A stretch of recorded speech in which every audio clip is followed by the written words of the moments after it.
నమస్తే అందరికీ welcome back to our channel Ravi సహా వ్లాగ్స్. ఈరోజు మన ఛానల్లో తెలంగాణ స్పెషల్ అయినటువంటి ఎండు చేపల పులుసు పల్లెటూరు స్టైల్లో ఎలా చేయాలో తెలుసుకుందామా?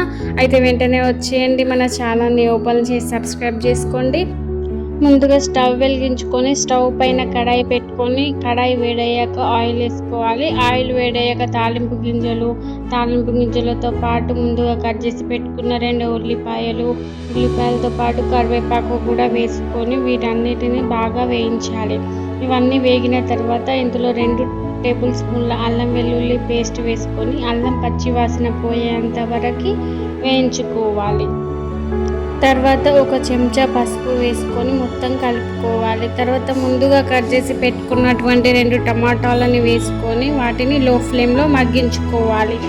5 నిమిషాల తర్వాత టమాటాలు ఇలా మగ్గిపోయి ఉంటాయి. తర్వాత ఇందులో 2 చెంచాల ఉప్పు వేసుకొని కలుపుకోవాలి. ఉప్పు టమాటాలకు పట్టిన తర్వాత మనం ముందుగా శుభ్రం చేసి పెట్టుకున్నటువంటి ఎండు చేపలను ఈ గంజులోకి తీసుకొని వాటి వాసన అంతా పోయే వరకు ఆయిల్లో లో ఫ్లేమ్లో మనం మగ్గించుకోవాలి.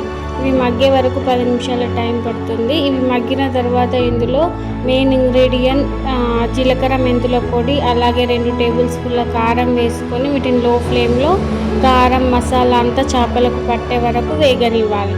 తర్వాత ఇందులో మనం ముందుగా నానబెట్టుకున్నటువంటి చింతపండు రసంని ఇందులో వేసుకొని మొత్తం కలుపుకొని దీన్ని ఒక 10 నుంచి 15 నిమిషాలు మగ్గనివ్వాలి.